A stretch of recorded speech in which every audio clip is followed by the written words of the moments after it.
ಸ್ನೇಹಿತರೆ, ನಾನು ಇವತ್ತು ನಿಮಗೆ ಎಕ್ಸ್ಪ್ಲೈನ್ ಮಾಡುತ್ತಿರುವ ಮೂವಿ ಕಳೆದ ವಾರ ಬಿಡುಗಡೆಯಾಗಿರುವ ತಕ್ಸಿಯಾರ್ 143/24 ಎಂಬ ಮಲಯಾಳಂ ಭಾಷೆಯ ಮಿಸ್ಟರಿ ಹಾಗೂ ಕ್ರೈಮ್ ಥ್ರಿಲ್ಲರ್ ಚಿತ್ರ. ಈ ಮೂವಿಯ ಕಾನ್ಸೆಪ್ಟ್ ಏನಂದ್ರೆ, ಒಂದು ದಿನ ಕೇರಳದ ಕೊಚ್ಚಿಯಲ್ಲಿ ಎರಡು ಬೇರೆ ಬೇರೆ ಜಾಗಗಳಲ್ಲಿ ಎರಡು ಡೆಡ್ ಬಾಡಿ ಬಿದ್ದಿವೆ ಅಂತ ಪೊಲೀಸರಿಗೆ ಇನ್ಫಾರ್ಮೇಶನ್ ಬರುತ್ತೆ. ತಕ್ಷಣವೇ ಸ್ಪಾಟ್ಗೆ ಹೋದ ಪೊಲೀಸರು ಚೆಕ್ ಮಾಡಿದಾಗ ಗೊತ್ತಾಗುತ್ತೆ ಇಬ್ಬರನ್ನು ಕೂಡ ಚಾಕುವಿನಿಂದ ಚುಚ್ಚಿ ತುಂಬಾನೇ ಭೀಕರವಾಗಿ ಕೊಲೆ ಮಾಡಿದ್ದಾರೆ ಅಂತ. ನಂತರ ಈ ಎರಡು ಸಪರೇಟ್ ಕೇಸ್ಗಳನ್ನ ಇನ್ವೆಸ್ಟಿಗೇಷನ್ ಮಾಡ್ತಾ ಹೋದಾಗ ಒಂದೊಂದೇ ಟ್ವಿಸ್ಟ್ಗಳು ರಿವೀಲ್ ಆಗೋದಕ್ಕೆ ಶುರುವಾಗುತ್ತವೆ. ಯಾಕಂದ್ರೆ ಬೇರೆ ಬೇರೆ ಜಾಗದಲ್ಲಿ ಕೊಲೆಯಾಗಿದ್ರೂ ಕೂಡ ಒಂದೇ ಪ್ಯಾಟರ್ನ್ ಹಾಗೂ ಒಂದೇ ಟೈಮ್ ನಲ್ಲಿ ಕೊಲೆಗಳು ಆಗಿರುತ್ತವೆ. ಸೊ ಚಿತ್ರದಲ್ಲಿ ಮುಂದೇನಾಯ್ತು? ಆ ಎರಡು ಕೊಲೆಗಳಿಗೆ ಏನಾದರೂ ಲಿಂಕ್ ಇದೆಯಾ? ಅಷ್ಟಕ್ಕೂ ಅಲ್ಲಿ ಕೊಲೆಯಾಗಿದ್ದಾದರೂ ಯಾರು? ಪೊಲೀಸರು ಎರಡು ಕೇಸ್ಗಳನ್ನ ಪ್ಯಾರಲಲ್ ಆಗಿ ಇನ್ವೆಸ್ಟಿಗೇಷನ್ ಮಾಡ್ತಾ ಹೋದಾಗ ರಿವೀಲ್ ಆಗುವ ಶಾಕಿಂಗ್ ಹಾಗೂ ಅನ್ಎಕ್ಸ್ಪೆಕ್ಟೆಡ್ ಟ್ವಿಸ್ಟ್ ಗಳಾದರೂ ಏನೆಂಬುದನ್ನ ಈ ವಿಡಿಯೋದಲ್ಲಿ ನೋಡ್ತಾ ಹೋಗೋಣ. ಚಿತ್ರದ ಮೊದಲ ಸೀನ್ ನಲ್ಲಿ ಕೊಚ್ಚಿಯ ಬೀಚ್ ಬಳಿ ದೀಪಕ್ ಎಂಬ ವ್ಯಕ್ತಿಯ ಡೆಡ್ ಬಾಡಿ ಬಿದ್ದಿರೋದನ್ನ ನೋಡ್ತೀವಿ. ಆ ಡೆಡ್ ಬಾಡಿ ಬಿದ್ದಿರುವ ಜಾಗದಿಂದ ಸ್ವಲ್ಪವೇ ದೂರದಲ್ಲಿ ಇಬ್ಬರು ಹುಡುಗರು ಯಾವುದೋ ಕಾರಣಕ್ಕೆ ಹೊಡೆದಾಡಿಕೊಳ್ಳುತ್ತಿರುತ್ತಾರೆ. ಸ್ವಲ್ಪ ಸಮಯದ ನಂತರ ದೀಪಕ್ನ ಡೆಡ್ ಬಾಡಿ ನೋಡಿದ ಒಬ್ಬ ವ್ಯಕ್ತಿ ತಕ್ಷಣ ಪೊಲೀಸರಿಗೆ ಕಾಲ್ ಮಾಡುತ್ತಾನೆ. ತಕ್ಷಣವೇ ಸ್ಥಳಕ್ಕೆ ಬಂದ ಪೊಲೀಸರು ಡೆಡ್ ಬಾಡಿಯನ್ನ ಹಾಸ್ಪಿಟಲ್ಗೆ ಕಳುಹಿಸಿಕೊಡುತ್ತಾರೆ. ಸ್ವಲ್ಪ ಸಮಯದ ನಂತರ ರಮೇಶ್ ಎಂಬ ಮತ್ತೊಬ್ಬ ವ್ಯಕ್ತಿಯನ್ನ ಕೂಡ ಯಾರೋ ಚಾಕುವಿನಿಂದ ಚುಚ್ಚಿ ಕೊಲೆ ಮಾಡಿದ್ದಾರೆ ಅಂತ ಪೊಲೀಸರಿಗೆ ಇನ್ಫಾರ್ಮೇಶನ್ ಬರುತ್ತೆ. ಈ ಎರಡು ಕೊಲೆಗಳ ವಿಷಯ ನ್ಯೂಸ್ ನಲ್ಲಿ ಬರ್ತಿದ್ದ ಹಾಗೆ ಎಲ್ಲಾ ಕಡೆ ವೈರಲ್ ಆಗೋದಕ್ಕೆ ಶುರುವಾಗುತ್ತೆ. ಸಿಟಿಯಲ್ಲಿ ಒಂದೇ ದಿನ ಸೇಮ್ ಪ್ಯಾಟರ್ನ್ ನಲ್ಲಿ ಎರಡು ಬೇರೆ ಬೇರೆ ಜಾಗಗಳಲ್ಲಿ ಕೊಲೆಗಳಾಗಿವೆ. ಈ ಕೊಲೆಗಳನ್ನ ಮಾಡಿರೋದು ಪಕ್ಕ ಯಾರೋ ಒಬ್ಬ ಸೀರಿಯಲ್ ಕಿಲ್ಲರ್. ಪೊಲೀಸರು ಆದಷ್ಟು ಬೇಗ ಕಿಲ್ಲರ್ ನನ್ನ ಹಿಡಿಬೇಕು, ಇಲ್ಲ ಅಂದ್ರೆ ಇದೇ ರೀತಿ ಕ್ರೈಮ್ಗಳು ಕಂಟಿನ್ಯೂ ಆಗ್ತಿರುತ್ತೆ ಅಂತ ನ್ಯೂಸ್ ಪಬ್ಲಿಷ್ ಆಗ್ತಿರುತ್ತೆ. ಮತ್ತೊಂದು ಕಡೆ ತನ್ನ ತಮ್ಮ ದೀಪಕ್ನ ಕೊಲೆಯಾಗಿದೆ ಅಂತ ಗೊತ್ತಾಗ್ತಿದ್ದ ಹಾಗೆ ಅವನ ಅಣ್ಣ ಒಬ್ಬ MLA ಸ್ಟೇಷನ್ಗೆ ಬರ್ತಾನೆ. ಆದಷ್ಟು ಬೇಗ ನನ್ನ ತಮ್ಮ ದೀಪಕ್ ನನ್ನ ಕೊಲೆ ಮಾಡಿದ್ದಾರೋ ಅಂತ ಪತ್ತೆ ಮಾಡಿ ಡಿಪಾರ್ಟ್ಮೆಂಟ್ನ ಒಳ್ಳೆ ಪೊಲೀಸ್ ಆಫೀಸರ್ನ ಈ ಕೇಸ್ಗೆ ಅಸೈನ್ ಮಾಡಿ ಆ ಕೊಲೆಗಾರ ಯಾರು ಅಂತ ಗೊತ್ತಾಗಲಿ, ಅವನಿಗೆ ನಾನೇ ನನ್ನ ಕೈಯಾರ ನರಕ ತೋರಿಸ್ತೀನಿ ಅಂತ ಹೇಳ್ತಾನೆ. ಈಗ ಕಮಿಷನರ್ ಈ ಕೇಸನ್ನ ತುಂಬಾನೇ ಹಾನೆಸ್ಟ್ ಆಗೋ ಒಬಿಡಿಯಂಟ್ ಪೊಲೀಸ್ ಆಫೀಸರ್ ಆಗಿರುವ ಚಿತ್ರದ ಹೀರೋ ಸೂರ್ಯಗೆ ಅಸೈನ್ ಮಾಡ್ತಾರೆ. ಹಾಗೂ ರಮೇಶ್ ಎಂಬ ಮತ್ತೊಬ್ಬ ವ್ಯಕ್ತಿಯ ಕೊಲೆ ಆಗಿತ್ತಲ್ವಾ, ಆ ಕೇಸನ್ನ ಕೂಡ ಸೂರ್ಯಗೆನೆ ಅಸೈನ್ ಮಾಡ್ತಾರೆ. ತಕ್ಷಣ ಇನ್ವೆಸ್ಟಿಗೇಷನ್ ಶುರು ಮಾಡಿಕೊಂಡ ಸೂರ್ಯ ದೀಪಕ್ನ ಡೆಡ್ ಬಾಡಿ ಬಿದ್ದಿದ್ದ ಆ ಜಾಗಕ್ಕೆ ಹೋಗಿ ಸ್ಪಾಟ್ ಅನ್ನ ಚೆಕ್ ಮಾಡ್ತಾನೆ. ನಂತರ ಆ ದಿನ ಡೆಡ್ ಬಾಡಿ ಬಿದ್ದಿದ್ದ ಜಾಗದಿಂದ ಸ್ವಲ್ಪ ದೂರದಲ್ಲಿ ಹೊಡೆದಾಡಿಕೊಳ್ಳುತ್ತಿದ್ದ ಆ ಹುಡುಗರನ್ನ ಸ್ಟೇಷನ್ಗೆ ಕರೆಸ್ತಾನೆ. ಆ ದಿನ ನೀವು ಬೀಚ್ ಬಳಿ ಜಗಳ ಮಾಡಿಕೊಳ್ಳುತ್ತಿದ್ದಾಗ ದೀಪಕ್ ನನ್ನ ಕೊಲೆ ಮಾಡಿದ್ದು ಯಾರು ಅಂತ ನೋಡಿದ್ರೆ? ಅದಕ್ಕೆ ಆ ಹುಡುಗರು ಹೇಳೋದೇನಂದ್ರೆ, ಇಲ್ಲ ಸರ್, ಆ ದಿನ ಒಂದು ಸಣ್ಣ ವಿಷಯಕ್ಕೆ ನಮ್ಮಿಬ್ಬರ ಮಧ್ಯೆ ಜಗಳ ಆಗ್ತಿತ್ತು. ಮತ್ತೊಂದು ಕಡೆ ನೀವು ಹೇಳ್ತಿರುವ ಆ ದೀಪಕ್ ನನ್ನನ್ನ ಕೊಲೆ ಮಾಡಿದ್ದ ಯಾರು ಅಂತ ನಮಗೆ ಗೊತ್ತಿಲ್ಲ. ಪೊಲೀಸರು ಆ ಜಾಗಕ್ಕೆ ಬರೋವರೆಗೂ ಅಲ್ಲೊಂದು ಕೊಲೆಯಾಗಿದೆ ಅಂತಾನೆ ನಮಗೆ ಗೊತ್ತಿರಲಿಲ್ಲ ಸರ್ ಅಂತ ಹೇಳ್ತಾರೆ. ಅದಕ್ಕೆ ಸೂರ್ಯ, ಸರಿ, ಮತ್ತೆ ಅವಶ್ಯಕತೆ ಬಿದ್ದರೆ ಇನ್ವೆಸ್ಟಿಗೇಷನ್ಗೆ ಕರೆಸ್ತೀನಿ. ನಾನು ಹೇಳುವರೆಗೂ ಯಾರು ಕೂಡ ಈ ಸಿಟಿಯಿಂದ ಹೊರಗಡೆ ಹೋಗೋ ಹಾಗಿಲ್ಲ ಅಂತ ವಾರ್ನ್ ಮಾಡಿ ಅಲ್ಲಿಂದ ಕಳಿಸ್ತಾನೆ. ನಂತರ ಅಲ್ಲೇ ಇದ್ದ ಒಬ್ಬಳು ಲೇಡಿ ಸಬ್ ಇನ್ಸ್ಪೆಕ್ಟರ್ಗೆ ಈಗ ಬಂದಿದ್ದ 6 ಜನ ಹುಡುಗರ ಮೇಲೆ ಒಂದು ಕಣ್ಣಿಟ್ಟಿರಿ ಅಂತ ಹೇಳ್ತಾನೆ. ಈಗ ಆ ದಿನ ರಮೇಶ್ ಎಂಬ ಮತ್ತೊಬ್ಬ ವ್ಯಕ್ತಿಯ ಕೊಲೆಯಾಗಿತ್ತಲ್ವಾ, ಆ ಕೇಸ್ನ ಫೈಲ್ ಅನ್ನ ತರಿಸಿಕೊಳ್ಳುತ್ತಾನೆ. ಆಗ ಆ ಕೇಸನ್ನ ಹ್ಯಾಂಡಲ್ ಮಾಡ್ತಿದ್ದ ಸಬ್ ಇನ್ಸ್ಪೆಕ್ಟರ್ ಹೇಳೋದೇನಂದ್ರೆ, ಸರ್, ನೀವು ಹೇಳಿದ ಹಾಗೆ ಕೊಲೆಯಾಗಿರುವ ರಮೇಶ್ನ ಫ್ಯಾಮಿಲಿ ಅವರನ್ನ ಮೀಟ್ ಮಾಡಿ ಎನ್ಕ್ವೈರಿ ಮಾಡಿದ್ದೇವೆ. ಆಶ್ಚರ್ಯವೇನೆಂದ್ರೆ ರಮೇಶ್ನ ಹೆಂಡತಿ ಹೇಳ್ತಿರೋದು ಏನಂದ್ರೆ, ನನ್ನ ಗಂಡನನ್ನ ಯಾರು ಕೂಡ ಕೊಲೆ ಮಾಡಿಲ್ಲ, ಅವರೇ ಆತ್ಮಹತ್ಯೆ ಮಾಡಿಕೊಂಡು ಸತ್ತು ಹೋದ್ರು ಅಂತ. ರಮೇಶ್ನ ಫ್ಯಾಮಿಲಿಯವರು ಹೇಳ್ತಿರುವ ಮಾತುಗಳನ್ನು ಕೇಳಿದ ಸೂರ್ಯಗೆ ಆಶ್ಚರ್ಯ ಆಗುತ್ತೆ. ಸರಿಯಾದ ಕಾರಣವಿಲ್ಲದೆ ರಮೇಶ್ ತನ್ನ ಹೊಟ್ಟೆಗೆ ತಾನೇ ಚಾಕುವಿನಿಂದ ಚುಚ್ಚಿಕೊಂಡು ಆತ್ಮಹತ್ಯೆ ಮಾಡಿಕೊಳ್ಳೋದಕ್ಕೆ ಹೇಗೆ ಸಾಧ್ಯ? ರಮೇಶ್ನ ಸಾವಿನ ಹಿಂದೆ ಅವನ ಫ್ಯಾಮಿಲಿಯವರು ಏನನ್ನೂ ಮುಚ್ಚಿಡೋದಕ್ಕೆ ಪ್ರಯತ್ನ ಪಡುತ್ತಿದ್ದಾರೆ. ತಕ್ಷಣ ಹೋಗಿ ರಮೇಶ್ನ ಫ್ಯಾಮಿಲಿಯಲ್ಲಿರುವ ಎಲ್ಲರನ್ನ ಸ್ಟೇಷನ್ಗೆ ಕರೆದುಕೊಂಡು ಬನ್ನಿ ಅಂತ ಹೇಳ್ತಾನೆ. ಹೇಗೆ ಸೂರ್ಯ ಏನೇ ಪ್ರಶ್ನೆ ಕೇಳಿದ್ರು ಕೂಡ ರಮೇಶ್ನ ಹೆಂಡತಿ, ಅವನ ಅಳಿಯ ಹಾಗೂ ಮಗಳು ಒಂದೇ ಉತ್ತರವನ್ನ ಕೊಡ್ತಿರ್ತಾರೆ. ಅಂದರೆ ಎಲ್ಲರೂ ಒಂದೇ ಮಾತನ್ನೇ ಹೇಳ್ತಿರ್ತಾರೆ, ರಮೇಶ್ ತಾನೇ ಆತ್ಮಹತ್ಯೆ ಮಾಡಿಕೊಂಡು ಸತ್ತೋದ ಅಂತ. ಈ ರಮೇಶ್ನ ಫ್ಯಾಮಿಲಿಯಲ್ಲಿ ಒಬ್ಬ ವ್ಯಕ್ತಿ ಜ್ಯೋತಿಷ್ಯ ಹೇಳ್ತಿರ್ತಾನೆ. ಅವನನ್ನ ಹಿಡಿದು ಸರಿಯಾಗಿ ಹೊಡೆದು ಹೆದರಿಸಿ ಎನ್ಕ್ವೈರಿ ಮಾಡಿದಾಗ ಕೊನೆಗೂ ರಮೇಶ್ನ ಹೆಂಡತಿ ಒಂದು ಫ್ಲಾಶ್ ಬ್ಯಾಕ್ ಹೇಳೋದಕ್ಕೆ ಶುರು ಮಾಡ್ತಾಳೆ. ಸ್ನೇಹಿತರೆ, ಕೊಲೆಯಾಗಿರುವ ಆ ರಮೇಶ್ ಕೇರಳದಲ್ಲೇ ಒಬ್ಬ ದೊಡ್ಡ ಬಿಸ್ನೆಸ್ ಮ್ಯಾನ್ ಆಗಿರ್ತಾನೆ. ಒಂದು ದಿನ ಈ ರಮೇಶ್ನ ಹೆಂಡತಿಯ ತಮ್ಮ ಮನೆಗೆ ಬಂದು ಬಿಸ್ನೆಸ್ ಮಾಡೋದಕ್ಕೆ ದುಡ್ಡನ್ನ ಕೇಳಿರ್ತಾನೆ.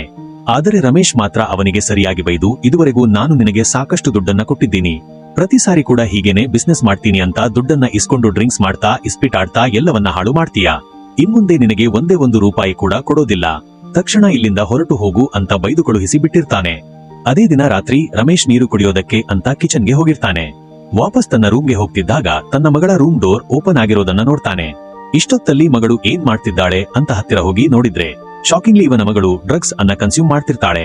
ಅದನ್ನ ನೋಡಿ ಕೋಪಗೊಂಡ ರಮೇಶ್ ತಕ್ಷಣವೇ ಒಳಗಡೆ ಹೋಗಿ ಆ ಡ್ರಗ್ಸ್ ಅನ್ನ ಬಿಸಾಕಿ ತನ್ನ ಮಗಳ ಕಪಾಳಕ್ಕೆ ಹೊಡೆದು ಬಿಡ್ತಾನೆ. ಅಷ್ಟರಲ್ಲಿ ಸ್ವಲ್ಪ ಡ್ರಗ್ಸ್ ಅನ್ನ ಕನ್ಸ್ಯೂಮ್ ಮಾಡಿದ ಕಾರಣ ಇವನ ಮಗಳು ನಶೆಯಲ್ಲಿರುತ್ತಾಳೆ.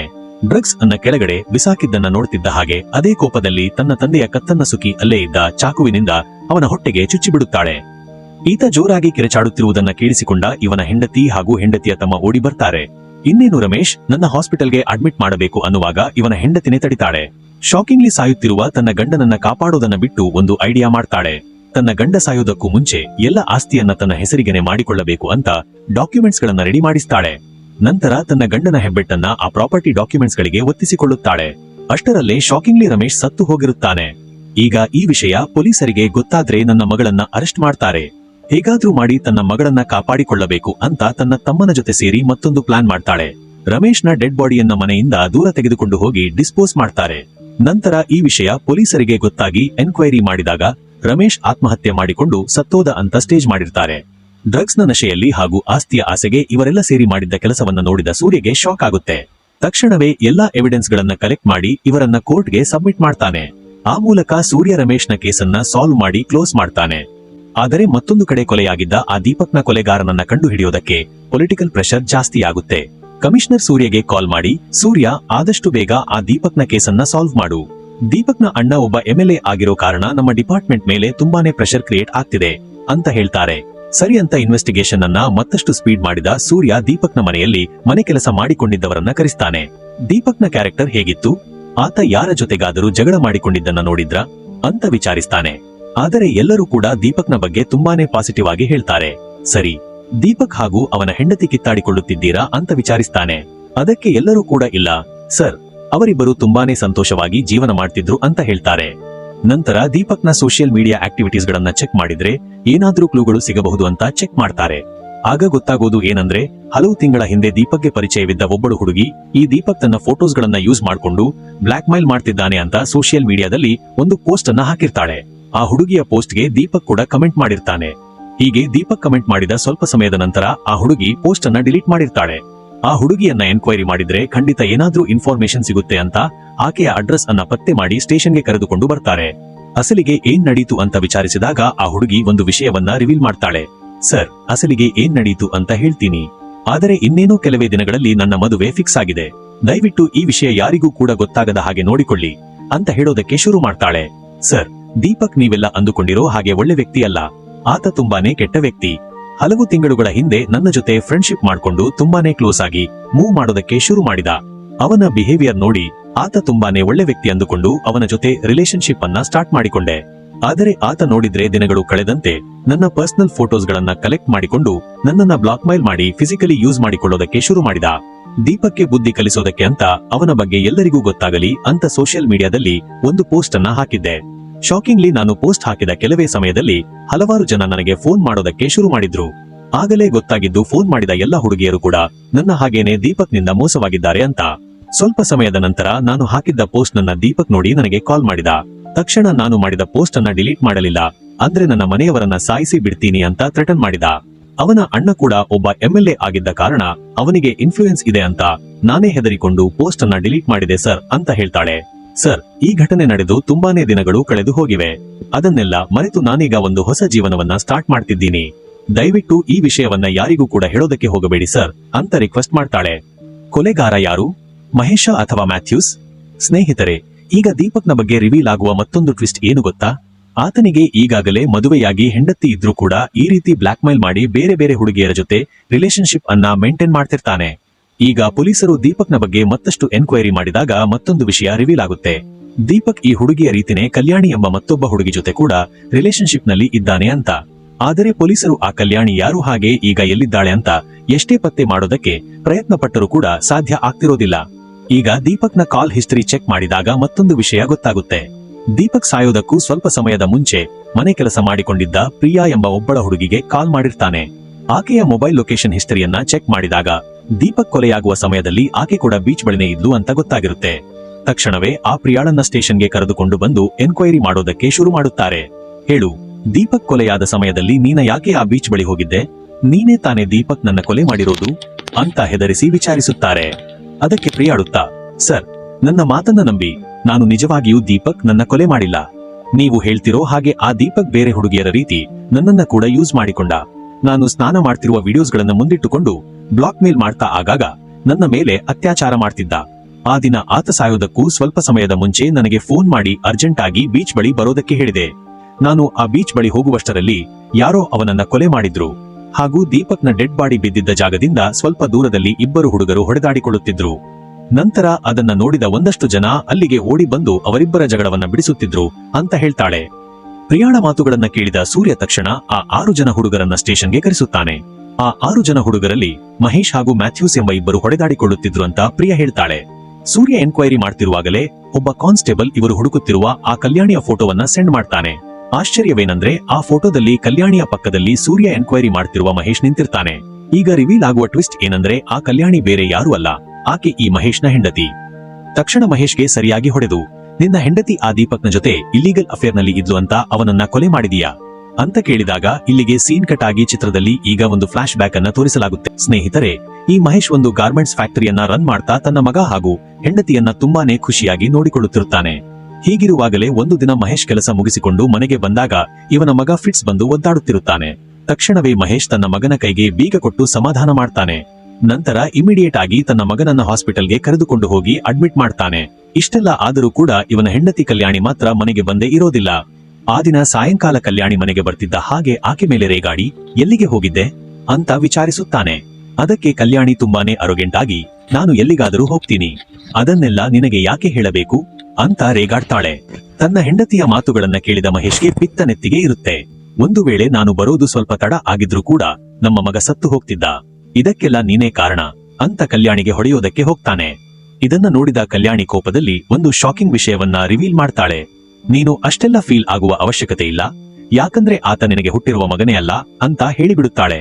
ತನ್ನ ಹೆಂಡತಿಯ ಮಾತುಗಳನ್ನ ಕೇಳಿದ ಮಹೇಶ್ಗೆ ಆಕಾಶನೇ ತಲೆಯ ಮೇಲೆ ಬಿದ್ದ ಹಾಗಾಗುತ್ತೆ. ಹಾಗಾದ್ರೆ ಇಷ್ಟು ದಿನಗಳಿಂದ ತನ್ನ ಹೆಂಡತಿ ಬೇರೊಬ್ಬನ ಜೊತೆ ಇಲ್ಲಿಗಲ್ ಅಫೇರ್ ನಲ್ಲಿ ಇದ್ಲು ಅಂತ ಮಹೇಶ್ಗೆ ಕನ್ಫರ್ಮ್ ಆಗುತ್ತೆ. ತನ್ನ ಹೆಂಡತಿ ತನಗೆ ಮಾಡಿದ ಮೋಸದಿಂದ ತುಂಬಾನೇ ಬೇಜಾರಾದ ಮಹೇಶ್ ಅಳೋದಕ್ಕೆ ಶುರು ಮಾಡುತ್ತಾನೆ. ಆದರೆ ಕಲ್ಯಾಣಿ ನೋಡಿದ್ರೆ ಮಹೇಶ ತನಗೆ ಕಿರುಕುಳ ಕೊಡ್ತಿದ್ದಾನೆ ಅಂತ ಒಂದು ಸುಳ್ಳು ಕೇಸನ್ನ ರಿಜಿಸ್ಟರ್ ಮಾಡಿದವರು ಮನೆಗೆ ಹೊರಟು ಹೋಗ್ತಾಳೆ. ಈ ವಿಷಯ ದೀಪಕ್ನ ಮನೆಯವರಿಗೆ ಗೊತ್ತಾಗಿ ಎಲ್ಲರೂ ತುಂಬಾನೇ ಬೇಜಾರಾಗ್ತಾರೆ. ನಂತರ ಕಲ್ಯಾಣಿ ಜೊತೆ ಅಫೇರ್ ನಲ್ಲಿ ಇರೋದು ಯಾರು ಅಂತ ಪತ್ತೆ ಮಾಡಿದಾಗ ದೀಪಕ್ ಅಂತ ಗೊತ್ತಾಗಿರುತ್ತೆ. ಮತ್ತಷ್ಟು ಎನ್ಕ್ವೈರಿ ಮಾಡಿದಾಗ ಗೊತ್ತಾಗುತ್ತೆ ಶಾಕಿಂಗ್ಲಿ ಕಲ್ಯಾಣಿ ದೀಪಕ್ನ ಜೊತೆ ಮದುವೆಗೆ ಮುಂಚಿನಿಂದಲೂ ಕೂಡ ಅಫೇರ್ ನಲ್ಲಿ ಇದ್ಲು ಅಂತ. ಎಲ್ಲದಕ್ಕೂ ಕಾರಣ ಆಗಿರುವ ದೀಪಕ್ನ ಮೇಲೆ ಸೇಡನ್ನ ತೀರಿಸಿಕೊಳ್ಳಬೇಕು ಅಂತ ಮಹೇಶ್ ಡಿಸೈಡ್ ಮಾಡ್ತಾನೆ. ಆ ದಿನ ದೀಪಕ್ ಬೀಚ್ ಬಳಿ ಬರ್ತಾನೆ ಅಂತ ಗೊತ್ತಾಗ್ತಿದ್ದ ಹಾಗೆ ಚಾಕು ತೆಗೆದುಕೊಂಡು ಹೋಗಿರುತ್ತಾನೆ. ಸರ್, ದೀಪಕ್ ಅಲ್ಲಿಗೆ ಬರ್ತಿದ್ದ ಹಾಗೆ ಅವನಿಗೆ ಚಾಕುವಿನಿಂದ ಚುಚ್ಚಿ ಸಾಯಿಸಿಬಿಟ್ಟೆ. ಅದೇ ಸಮಯಕ್ಕೆ ಅಲ್ಲಿಗೆ ಬಂದ ಮ್ಯಾಥ್ಯೂಸ್ ದೀಪಕ್ ನನ್ನ ಕಾಪಾಡೋದಕ್ಕೆ ಪ್ರಯತ್ನ ಪಟ್ಟ. ಅದೇ ಕಾರಣಕ್ಕೆ ನಾವಿಬ್ಬರು ಹೊಡೆದಾಡಿಕೊಳ್ತಿದ್ವಿ ಸರ್ ಅಂತ ಮಹೇಶ್ ಹೇಳ್ತಾನೆ.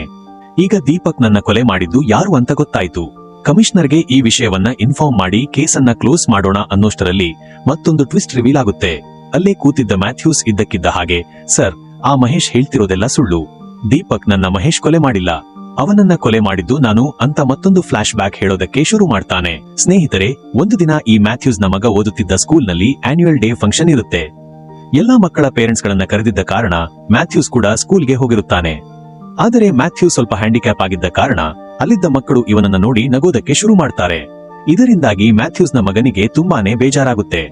ಒಂದು ವೇಳೆ ಹ್ಯಾಂಡಿಕ್ಯಾಪ್ ಆಗಿರುವ ತನ್ನ ತಂದೆಯನ್ನ ತೋರಿಸಿದ್ರೆ ಎಲ್ಲರೂ ಕೂಡ ರಾಗ್ ಮಾಡ್ತಾರೆ ಅಂತ ಅವರು ನನ್ನ ತಂದೆನೇ ಅಲ್ಲ ಅಂತ ಹೇಳಿಬಿಡುತ್ತಾನೆ. ತನ್ನ ಮಗ ಆ ರೀತಿ ಮಾಡಿದ್ದರಿಂದ ಮ್ಯಾಥ್ಯೂಸ್ಗೂ ಕೂಡ ತುಂಬಾನೇ ಬೇಜಾರಾಗಿರುತ್ತೆ. ಅದೇ ಬೇಜಾರಿನಲ್ಲಿ ತನ್ನ ಫ್ರೆಂಡ್ ಜೊತೆ ಡ್ರಿಂಕ್ಸ್ ಮಾಡೋದಕ್ಕೆ ಅಂತ ಒಂದು ಬಾರ್ಗೆ ಹೊರಟು ಹೋಗ್ತಾನೆ. ಸ್ವಲ್ಪ ಸಮಯದ ನಂತರ ಮ್ಯಾಥ್ಯೂಸ್ ನ ಹೆಂಡತಿ ಪದೇ ಪದೇ ಇವನ ಫೋನ್ಗೆ ಕಾಲ್ ಮಾಡ್ತಾಳೆ. ಆದರೆ ಡ್ರಿಂಕ್ಸ್ ಮಾಡ್ತಾ ನಶೆಯಲ್ಲಿದ್ದ ಮ್ಯಾಥ್ಯೂಸ್ಗೆ ತನ್ನ ಹೆಂಡತಿ ಫೋನ್ ಮಾಡ್ತಿದ್ದಾಳೆ ಅಂತಾನೆ ಗೊತ್ತಾಗೋದಿಲ್ಲ. ಹೀಗೆ ಡ್ರಿಂಕ್ಸ್ ಮಾಡಿ ತುಂಬಾ ಸಮಯದ ನಂತರ ವಾಪಸ್ ಮನೆಗೆ ಹೋದಾಗ ಇವನ ಹೆಂಡತಿ ರಕ್ತಸಿಕ್ತವಾಗಿ ಕೂತಿರ್ತಾಳೆ. ಏನಾಯ್ತು ಅಂತ ವಿಚಾರಿಸಿದಾಗ ಆಕೆ ಅಳುತ್ತಾ ಹೀಗೆ ಹೇಳ್ತಾಳೆ, ನೀನು ನಿನ್ನ ಮಗನ ಮೇಲೆ ಕೋಪ ಮಾಡಿಕೊಂಡು ಡ್ರಿಂಕ್ಸ್ ಮಾಡೋದಕ್ಕೆ ಅಂತ ಹೊರಟು ಹೋದೆ. ಆದರೆ ಸ್ವಲ್ಪ ಸಮಯದ ನಂತರ ನಮ್ಮ ಮಗ ಆಟಾಡೋದಕ್ಕೆ ಅಂತ ಕೆಳಗಡೆ ಬಿದ್ದು ಅವನ ತಲೆಗೆ ತುಂಬಾನೇ ಪೆಟ್ಟಾಯ್ತು. ತಕ್ಷಣ ಅವನನ್ನ ಹಾಸ್ಪಿಟಲ್ಗೆ ಕರೆದುಕೊಂಡು ಹೋಗೋದಕ್ಕೆ ಅಂತಾನೆ ನಾನು ನಿನಗೆ ಪದೇ ಪದೇ ಫೋನ್ ಮಾಡಿದೆ. ಆದರೆ ನೀನು ಮಾತ್ರ ಎಷ್ಟೇ ಕಾಲ್ ಮಾಡಿದ್ರೂ ಕೂಡ ಪಿಕ್ ಮಾಡಲಿಲ್ಲ. ನಮ್ಮ ಮಗ ನನ್ನ ಕೈಯಲ್ಲೇ ಒದ್ದಾಡಿ ಸತ್ತೋದ ಅಂತ ಅಳುತ್ತಾ ಹೇಳ್ತಾಳೆ. ಇದನ್ನ ಕೇಳಿದ ಮ್ಯಾಥ್ಯೂಸ್, ನನ್ನ ಮಗನ ಸಾವಿಗೆ ನಾನೇ ಕಾರಣ ಆಗಿಬಿಟ್ಟೆ ಅಂತ ತುಂಬಾನೇ ಎಮೋಷನಲ್ ಆಗಿ ಅಳುತ್ತಾನೆ. ನಂತರ ಈ ವಿಷಯ ಗೊತ್ತಾಗಿ ಸ್ಥಳಕ್ಕೆ ಬಂದ ಪೊಲೀಸರು ಕುಡಿದ ನಶೆಯಲ್ಲಿ ಮ್ಯಾಥ್ಯೂಸ್ ತನ್ನ ಮಗನನ್ನ ಸಾಯಿಸಿರಬೇಕು ಅಂತ ಅವನನ್ನ ಜೈಲಿಗೆ ಹಾಕಿಬಿಡುತ್ತಾರೆ. ಇದಾಗಿ 1 ವರ್ಷದ ನಂತರ ಮ್ಯಾಥ್ಯೂಸ್ ತನ್ನ ಮಗನನ್ನ ಸಾಯಿಸಿಲ್ಲ ಅಂತ ಪ್ರೂವ್ ಆಗಿ ಜೈಲಿನಿಂದ ಬಿಡುಗಡೆಯಾಗ್ತಾನೆ. ತಕ್ಷಣ ಮನೆಗೆ ಹೋಗಿ ನೋಡಿದ್ರೆ ಶಾಕಿಂಗ್ಲಿ ಇವನ ಹೆಂಡತಿ ಮೂರ್ತಿ ಎಂಬ ಮತ್ತೊಬ್ಬ ವ್ಯಕ್ತಿಯನ್ನ ಮದುವೆಯಾಗಿ ಆರಾಮಾಗಿರುತ್ತಾಳೆ. ಅದನ್ನ ನೋಡಿ ಮತ್ತಷ್ಟು ಬೇಜಾರಾದ ಮ್ಯಾಥ್ಯೂಸ್ ತನ್ನ ಹೆಂಡತಿಯನ್ನ ಬಿಟ್ಟು ಬೇರೆ ಕಡೆ ವಾಸ ಮಾಡೋದಕ್ಕೆ ಶುರು ಮಾಡ್ತಾನೆ. ಮೊದಲು ಮ್ಯಾಥ್ಯೂಸ್ ಒಬ್ಬ ಡ್ಯಾನ್ಸ್ ಮಾಸ್ಟರ್ ಆಗಿದ್ದ ಕಾರಣ ಒಂದು ಡ್ಯಾನ್ಸ್ ಸ್ಕೂಲ್ ಅನ್ನ ಸ್ಟಾರ್ಟ್ ಮಾಡ್ತಾನೆ. ಒಂದು ದಿನ ಒಂದು ಸ್ಕೂಲ್ನ ಡ್ಯಾನ್ಸ್ ಫಂಕ್ಷನ್ಗೆ ಹೋಗಿದ್ದಾಗ ಅಲ್ಲಿಗೆ ದೀಪಕ್ನ ಹೆಂಡತಿಯಾಗಿರುವ ಲೀನಾ ಬಂದಿರುತ್ತಾಳೆ. ಆ ದಿನ ಇಬ್ಬರು ಮೀಟ್ ಆದ ನಂತರ ದಿನಗಳು ಕಳೆದಂತೆ ಇಬ್ಬರು ಮತ್ತಷ್ಟು ಫ್ರೆಂಡ್ಸ್ ಆಗೋದಕ್ಕೆ ಶುರು ಮಾಡ್ತಾರೆ. ಹೀಗಿರುವಾಗಲೇ ಒಂದು ದಿನ ಲೀನಾ ಕೆಲಸ ಮುಗಿಸಿಕೊಂಡು ವಾಪಸ್ ಮನೆಗೆ ಬಂದಾಗ ಇವಳ ಗಂಡ ದೀಪಕ್ ಸ್ನಾನ ಮಾಡ್ತಿರ್ತಾನೆ. ಲೀನಾಕ್ಕೆ ಟಯರ್ಡ್ ಆಗಿತ್ತು ಅಂತ ಅಲ್ಲಿದ್ದ ಬೆಡ್ನ ಮೇಲೆ ಮಲಗಿಕೊಳ್ಳುತ್ತಾಳೆ. ಆಗ ಬೆಡ್ನ ಮೇಲೆ ಬೇರೊಬ್ಬ ಮಹಿಳೆಯ ಕೂದಲುಗಳು ಬಿದ್ದಿರೋದನ್ನ ಅಬ್ಸರ್ವ್ ಮಾಡ್ತಾಳೆ. ತನ್ನ ಗಂಡನ ಬಿಹೇವಿಯರ್ ಮೇಲೆ ಅನುಮಾನ ಬಂದ ತಕ್ಷಣ ಅವನ ಮೊಬೈಲ್ ಅನ್ನ ಚೆಕ್ ಮಾಡಿದಾಗ ಒಂದು ಶಾಕಿಂಗ್ ವಿಷಯ ಗೊತ್ತಾಗಿರುತ್ತೆ. ಸ್ವಲ್ಪ ಸಮಯದ ಮುಂಚೆ ದೀಪಕ್ನ ಜೊತೆ ಅದೇ ಮನೆಯಲ್ಲೇ ಇಂಟಿಮೇಟ್ ಆಗಿದ್ದ ಒಬ್ಬಳು ಹುಡುಗಿ ಮೆಸೇಜ್ ಮಾಡಿರ್ತಾಳೆ. ಹಾಗಾದ್ರೆ ತಾನು ಮನೆಯಲ್ಲಿ ಇಲ್ಲದಿರುವಾಗ ದೀಪಕ್ ಬೇರೆ ಹುಡುಗಿಯರ ಜೊತೆ ಇಂಟಿಮೇಟ್ ಆಗ್ತಿದ್ದಾನೆ ಅಂತ ಲೀನಾಗೆ ಕನ್ಫರ್ಮ್ ಆಗುತ್ತೆ. ತಕ್ಷಣ ತನ್ನ ಫ್ರೆಂಡ್ ಆಗಿರುವ ಮ್ಯಾಥ್ಯೂಸ್ ನನ್ನ ಮೀಟ್ ಮಾಡಿ ಎಲ್ಲವನ್ನ ಎಕ್ಸ್ಪ್ಲೈನ್ ಮಾಡ್ತಾಳೆ. ಮ್ಯಾಥ್ಯೂಸ್, ನನಗೆ ಎಷ್ಟೇ ಕಷ್ಟ ಬಂದ್ರೂ ಕೂಡ ನನ್ನ ಗಂಡನನ್ನ ಮಾತ್ರ ಪ್ರಾಣಕ್ಕಿಂತ ಹೆಚ್ಚಾಗಿ ಪ್ರೀತಿ ಮಾಡ್ತಿದ್ದೆ. ಆದರೆ ದೀಪಕ್ ಮಾತ್ರ ನನಗೆ ಮೋಸ ಮಾಡಿ ಬೇರೆ ಬೇರೆ ಹುಡುಗಿಯರ ಜೊತೆ ಇಲ್ಲೀಗಲ್ ಅಫೇರ್ ಅನ್ನ ಇಟ್ಟುಕೊಂಡಿದ್ದಾನೆ. ಮ್ಯಾಥ್ಯೂಸ್, ನನಗೆ ಒಂದು ಸಹಾಯ ಮಾಡ್ತೀಯಾ? ಹೇಗಾದ್ರೂ ಮಾಡಿ ನನ್ನ ಗಂಡನನ್ನ ಸಾಯಿಸಿ ಬಿಡು ಅಂತ ಹೇಳ್ತಾಳೆ.